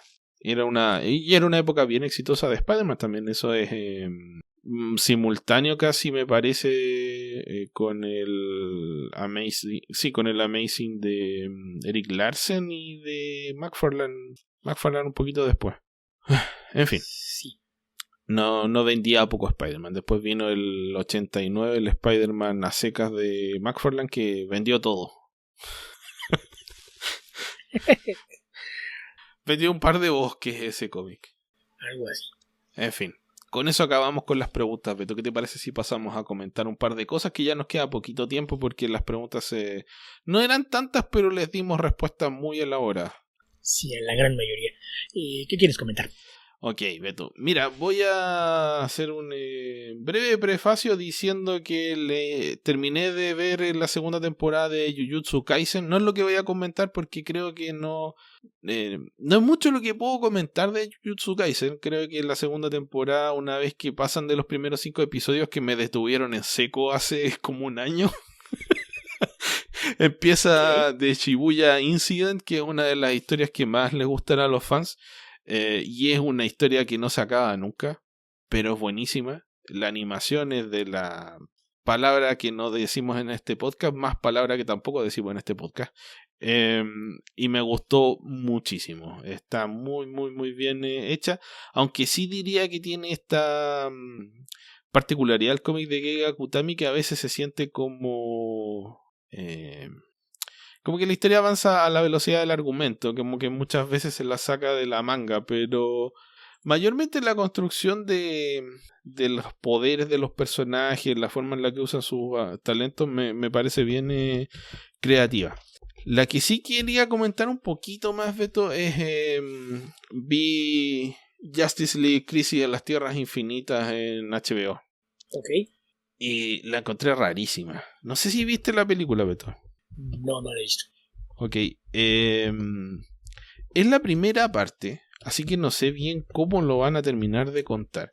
Pero parten tratando de hacer Crisis en las Tierras Infinitas para gente que no entienda nada de cómics, o tenga nociones básicas de cómics en realidad, o que conozca la continuidad de las series del universo DC dentro de esta categoría de las películas animadas. Una cosa que me llamó la atención es que hay una secuencia donde aparece Flash hablando con los personajes que a uno lo reconocí como Warlord, Travis Morgan, el señor de la guerra de Skartaris, y el otro no lo reconocí en lo absoluto. Y hace un rato estaba viendo otra película más de estas películas animadas y que se llama Justice League Warworld.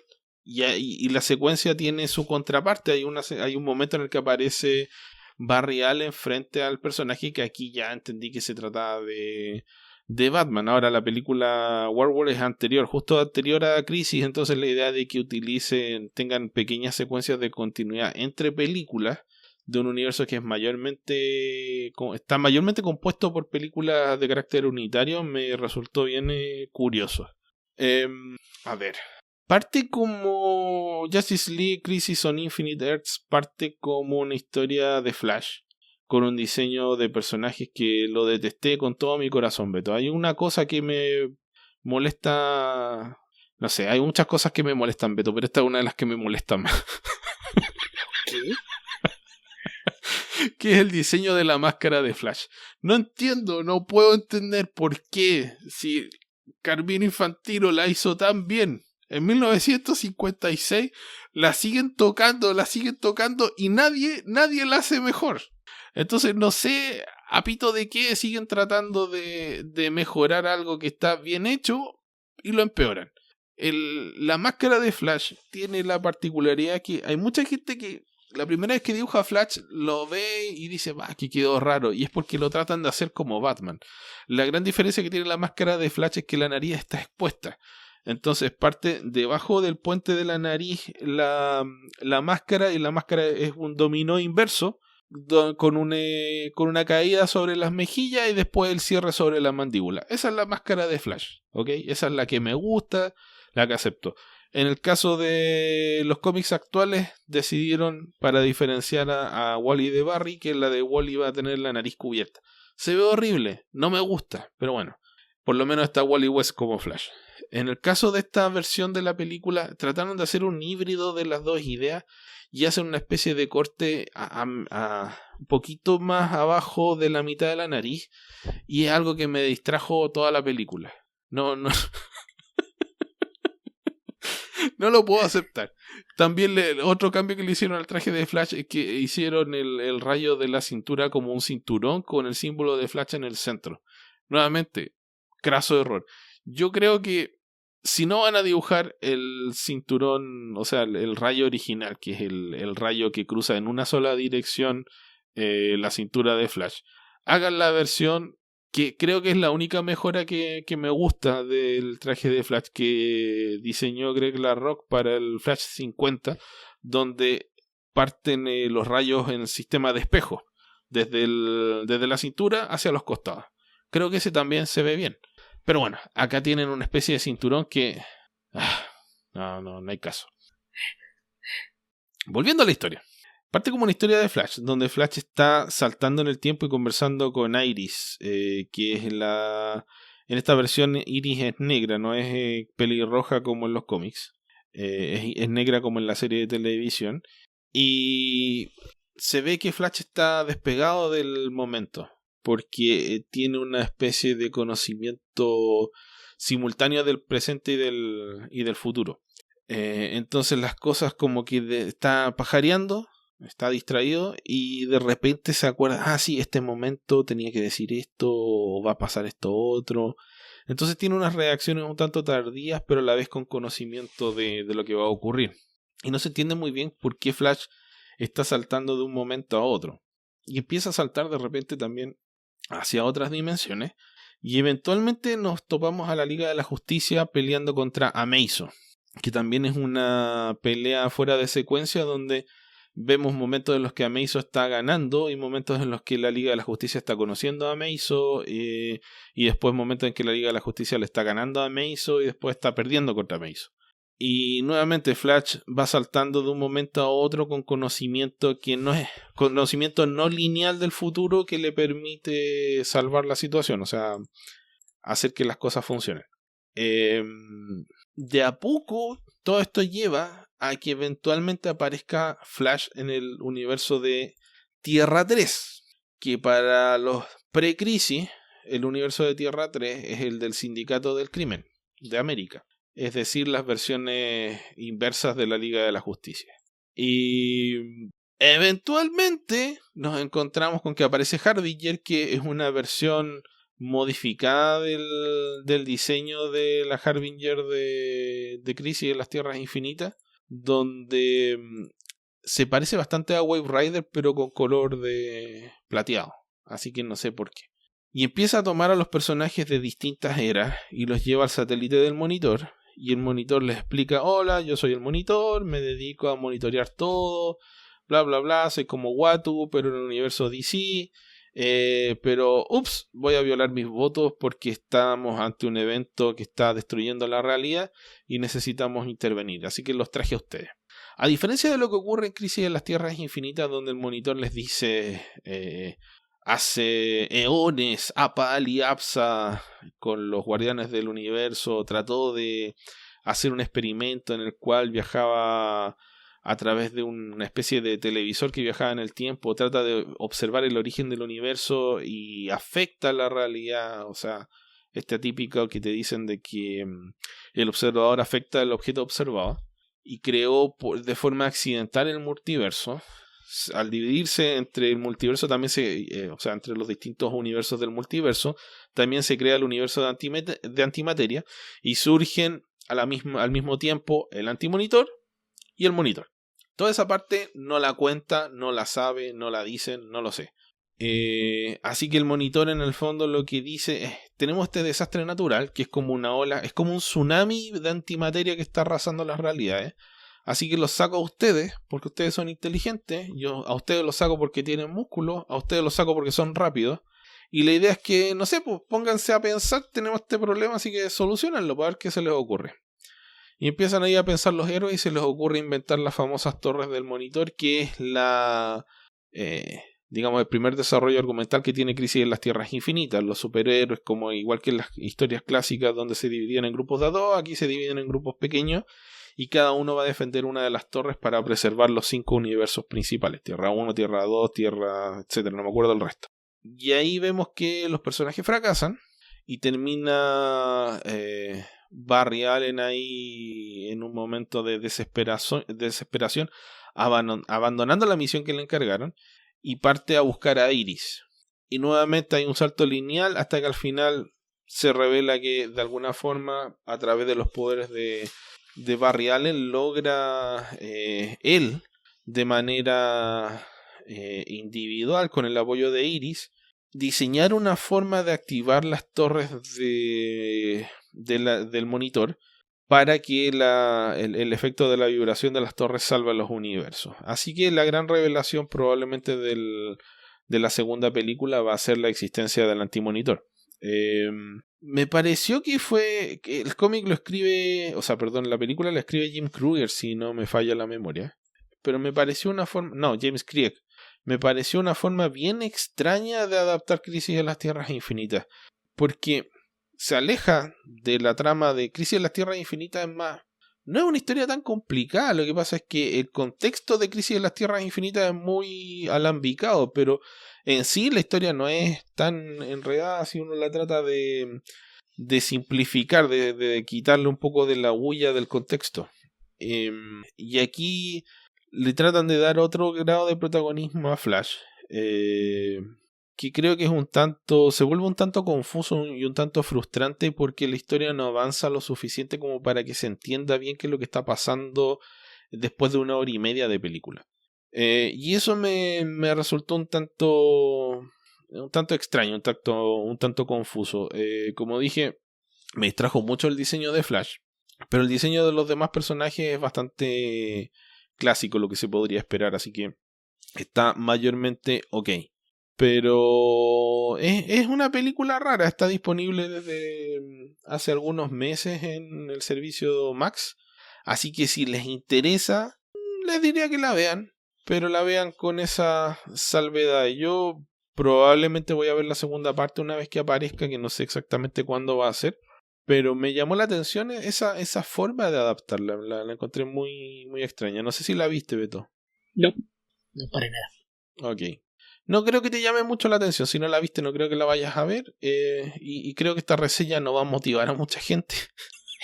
Sí, es lo que estaba pensando. Sí, no, insisto, yo creo que a veces es una historia a la que le dan demasiada importancia. Creo que Crisis tuvo una razón de ser y no tiene una relevancia posterior si no estás familiarizado con de dónde salió. Entonces, cuando vi que le iban a hacer, tenía el mismo interés que tengo en este momento. Ninguno. Es más un hito que una gran historia, Crisis en las Tierras Infinitas. Así que no sé, me parece que es una elección un tanto extraña, sobre todo haber hecho una adaptación primero de Flashpoint que de Crisis, pero en fin, DC sabe. Era más relevante para parte de su público, digamos que DC sabe lo que hace, sí, claro. Si les pareció otra cosa, me parece bienvenida su opinión, así que por favor háganos saber qué les pareció esta película de Justice League Crisis on Infinite Earth. Ok. ¿Qué tienes tú para comentar? Pues desde la semana pasada me quedé un poquito con el boceto del si decía algo, ¿no? Yo ya me puse el día con todo lo que llevamos de Doctor Who y debo decir que quien tuviera dudas de si era una elección correcta el que regresase a hacerse cargo de la serie Russell T. Davies, que ya comentamos por ahí que pues mucho de eso tiene que ver que él fue parte clave para convencer a Disney de poner dinero y quizás asegurar la permanencia de esta popular y amada serie, sobre todo para los británicos, aun si la BBC revienta como mucha gente teme que vaya a pasar próximamente. Y los primeros 2 episodios de esta nueva temporada, sin contar el especial con el que partió, que en muchas partes veo que lo están tomando como si fuera el primer episodio, los primeros 2 episodios se sentían como historias correctas, pero bastante ligeritas dentro de lo que puede ser Doctor Who, ¿no? Y cuando apareció el tercer episodio, pues evidentemente había ya un cambio ahí en el enfoque que se le estaba dando a esto, que es el episodio de Boom, escrito por Steven Moffat, que creo que Moffat a veces escribe mejor cuando no es el que está a cargo de la serie, cuando está escribiendo para alguien más, creo que a veces le sacan lo mejor, y creo que Boom es una historia que pues te mostraba esos recovecos más oscuros que puede tener la mitología de Doctor Who. y pues creo que el consenso era que era el mejor episodio que iba de la serie hasta ese momento. Y tal parece que pues en realidad lo que estaba haciendo Russell T. Davies era pues preparando una trampa, ¿no? Que todo el mundo dijera, ya ven, ¿para qué trajeron a Russell T. Davies? Estábamos mejor con Moffat.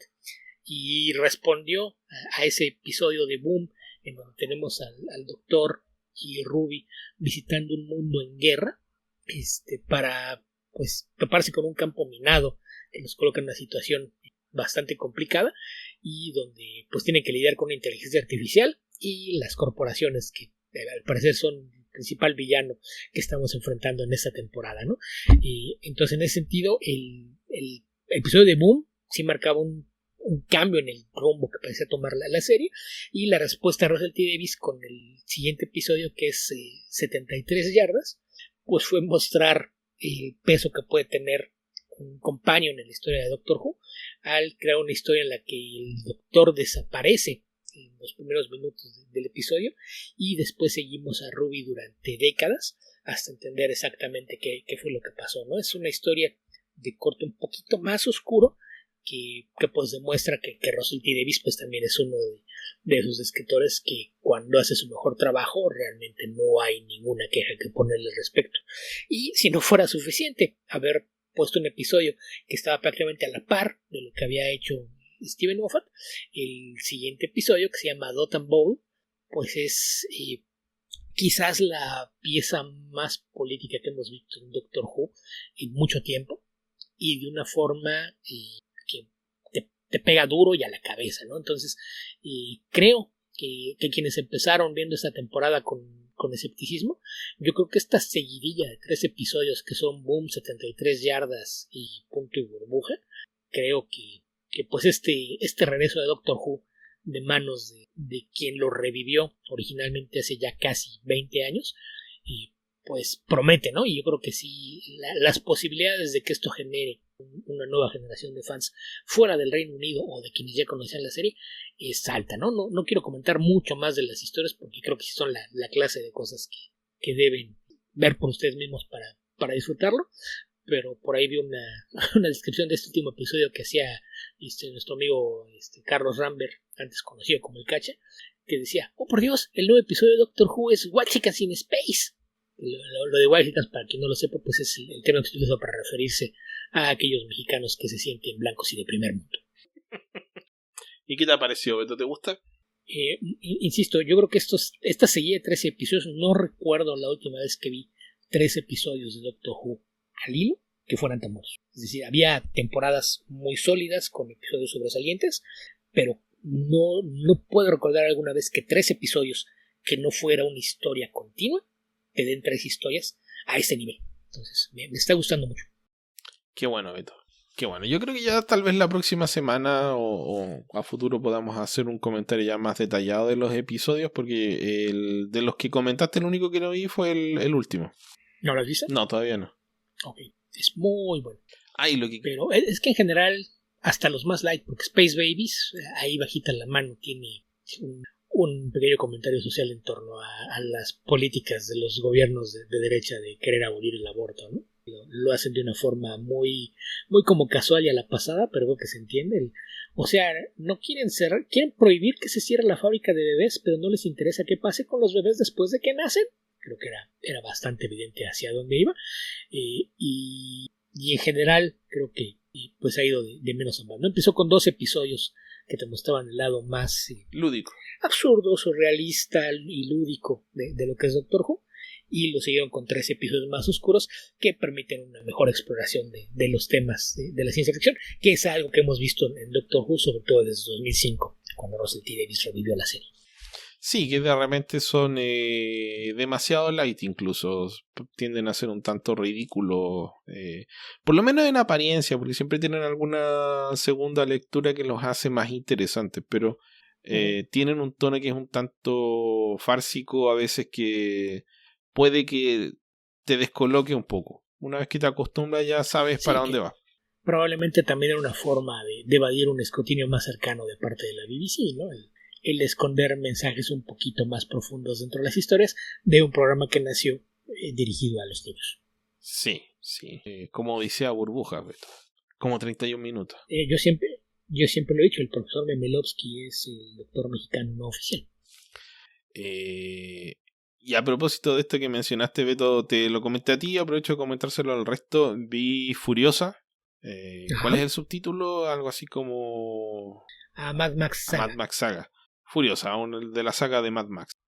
Me gustó mucho, Beto. No sé si es mejor que Fury Road porque amo demasiado esa película, pero tocan el palo. O sea, está muy cerca, muy, muy cerca. Definitivamente vale la pena verla, es muy buena. Es que el tema es que donde Fury Road es una historia de persecución, es una road movie que todo el tiempo pasa en la carretera y donde no siempre es evidente lo que te está contando o lo que el mensaje que te quiere transmitir. Creo que acá sí hay una complejidad narrativa que trabaja en varios ámbitos y yo creo que eso es lo que hace que en la superficie sea más compleja, pero yo creo que está probablemente a la par. Como dije, yo al momento de que la vi, el tenerla tan fresca me estaba haciendo pensar que quizás era superior. En este momento creo que más bien están a la par, o más importante, que se sienten como dos piezas de algo que es una sola cosa y el resultado es increíble. Y no sobra, que suele ser el caso con muchas precuelas, que se hacen más por vender que por otra cosa. Acá... Es que el tema es que generalmente cuando haces una precuela de algo exitoso, la haces justamente pensando en replicar el éxito. Y rara vez tienes una historia que contar. Entonces creas artificialmente una historia a partir de llenar supuestos huecos en tu historia previa, ¿no? Entonces se convierte más en como tener un checklist. Tenemos que ver de dónde salió esto, ¿por qué se llama esto así? Y esto por qué se ve así. Y como que se les olvida que la idea es que te cuenten una historia. Y aquí te cuento una historia que es una historia muy buena, por su cuenta, es una historia, mayormente una historia de venganza.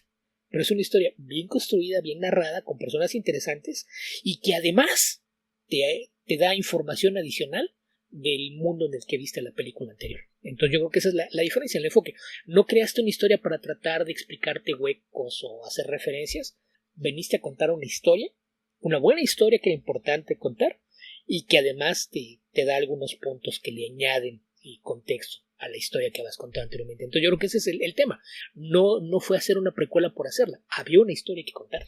Si yo no estoy completamente de acuerdo con que sea una historia de venganza, por lo menos no en el sentido clásico, porque, a ver, creo que el prototipo de la historia de venganza sería la primera novela gráfica de Parker, por ejemplo. Bueno, la película Revenge, cosas por el estilo, donde... o John Wick. John Wick sería clásica historia de venganza. Y Furiosa sí tiene elementos de venganza, pero es más una historia sobre... Creo que es un comentario sobre la decadencia humana, sobre la naturaleza de las virtudes humanas. Lo precaria que es la civilización, la idea de que desprovisto de las comodidades que te facilitan actuar de manera, no sé si noble, pero por lo menos aceptable, qué tan bajo caes como ser humano. Y dentro de ese contexto hay una venganza, pero la venganza creo que está supeditada primero a la sobrevivencia. Y la sobrevivencia me parece que es una temática más importante dentro de la película. ¿Y qué es lo que te ocasiona? ¿A qué tienes que renunciar para sobrevivir? ¿En qué te conviertes? Sí. Bueno, pero eso es más en términos del deseo de personaje, ¿no? El motor para el personaje es la supervivencia. Sí. Pero narrativamente hablando se enfoca en la venganza, porque incluso es su razón para querer sobrevivir. Y aparte, después se convierte en una venganza por capas. Empieza queriendo vengarse de algo y después le dan más motivos para querer vengarse. Sí, puede ser, pero no sé. Sigo pensando que es no es que no exista, pero creo que es una historia secundaria que después toma el primer lugar, pero es a raíz de los hechos, de los acontecimientos. No es como, por lo menos quiero dejar en claro, en mi opinión, que a diferencia de las películas de venganza donde te cuentan un hecho y después toda la película es la venganza, el protagonista persigue a todos los que le hicieron mal hasta que mata al principal o se venga del principal artífice del daño. Esta película transita por varias otras avenidas antes de llegar a ese momento. Sí, más o menos. Ok. Pero lo que sí les puedo decir es que vayan a verla, por favor.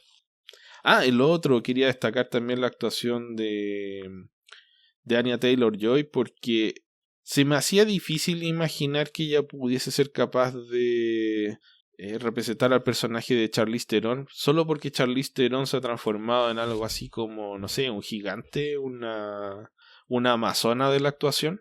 De a poco, no, ni tan de a poco, diría que fue una explosión. Una vez que descubrimos que era una tremenda actriz y se transformó rápidamente en eso.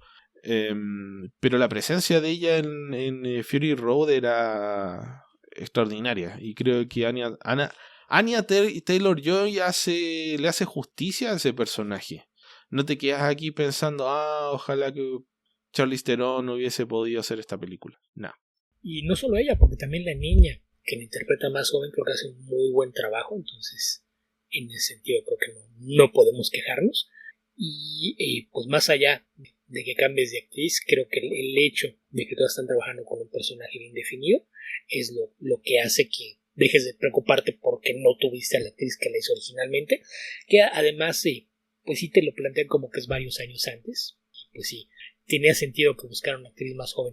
Quizás físicamente se vea bastante más menudita que Charlize Theron, y para mí ese era el punto en donde yo le veía un poquito más de dificultad al tema, pero creo que lo libra bastante. Sí, lo que pasa es que creo que hay otros casos donde se han hecho reemplazos del protagonista. Algunos casos funcionan, en otros casos no. Hay casos donde tal vez el personaje no era no estaba tan adherido al actor o a la actriz y podía hacer una nueva elección de personaje, de actor o de actriz. Hay otros casos donde el personaje no era tan interesante y daba un poco lo mismo que él lo interpretara. Y hay otros casos donde derechamente cuando cambiaste al protagonista la cosa ya no funcionó más. Creo que acá hay buenas razones para hacer el cambio, era necesario. Tenía que ser una actriz más joven. Pero la capacidad interpretativa de Anya Taylor-Joy es suficientemente extraordinaria como para que no te quedes con esa sensación. No es solo que no sea una mujer de, no sé, 1,80 m, que también es bastante alta, y con la presencia escénica de Charlize Theron, sino que Charlize Theron es una tremenda actriz. Entonces es el combo completo. Y afortunadamente para la película y sorpresivamente para mí, creo que Anya Taylor-Joy lo hace extraordinariamente bien. Creo que no has visto suficientes películas de ella como para darte cuenta de que también es una muy buena exactamente, actriz. Absolutamente. Porque desde sus primeros roles protagónicos, desde La Bruja, creo que ya se veía que era muy buena actriz, y la vez que cada vez que la vuelves a ver, pues lo confirma, y aquí la verdad es que hace un gran trabajo. Y pues destacar también el trabajo de Chris Hemsworth, ¿no? Que creo que se sacude por completo cualquier esbozo o sombra de lo que pudiera hacer su trabajo como Thor, y yo estoy convencido de que es uno de los actores más menospreciados de su generación. Yo creo que, no sé si menospreciado, tal vez omitido o pasados por alto. Es que la gente lo ve y piensa en Thor, piensa en el galán chistosito. Claro. Y ha hecho suficiente trabajo para demostrar que puede hacer mucho más que eso. Yo ahí donde no estoy tan seguro, no me parece que haya hecho tantas cosas fuera del universo Marvel. Y justamente ahora que lo estamos viendo de fuera del universo Marvel, vemos que tiene esas capacidades. Pero en eso discrepo, en el sentido de que no pienso que sea menospreciado, sino que tal vez no hemos tenido tantas oportunidades de verlo haciendo otras cosas. Y estoy de acuerdo, creo que hace un muy, muy buen trabajo acá. Insisto, el problema eres tú, no él. Porque sí ha hecho cosas que te demuestran que tiene un rango que va más allá de ser el galán chistosito que es en el MCU. Entonces, sí, a mí sí me parece que, de hecho, yo creo que en el MCU lo han incluso desperdiciado un poco, porque incluso a Thor le podía dar cosas bastante más interesantes. Pero, pues, lo positivo es que ya lo están volteando a ver para otros trabajos. Y pues eso le ha permitido mostrarlo, porque incluso en las mismas películas de Extraction, que son películas de acción, lo que hace es muy distinto al MCU. Y si te quieres ir a cosas un poquito más raras, incluso cosas como lo que hizo en Blancanieves, con todo y que es una muy mala película, me parece que funciona muy bien. el tema es que se le encasilló en cierto tipo de papeles, incluso en Men in Black o en Ghostbusters, pues es lo mismo, es el galán chistoso. Ok, pero no, cuando ha hecho cosas no estoy distintas, de acuerdo con que me digas que es culpa mía, porque estoy revisando la filmografía de Hemsworth y diría que del 2020 para acá ha hecho mayor variedad de personajes. Antes de eso, no. Rush. ¿Viste Rush? No, eso no. Ok, ahí le da vida a un piloto de carreras de Fórmula 1 británico, que era el gran competidor de Niki Lauda, y desde ahí mostraba que tenía suficiente talento para hacer cosas distintas. Hay esta película que hizo para Netflix, ¿cómo se llama? The Spider-Head, me parece que se llama, que es sobre una prisión en la que hacen experimentos. Ahí también hace algo que se desvía por completo de lo que ha mostrado en MCU y funciona muy bien.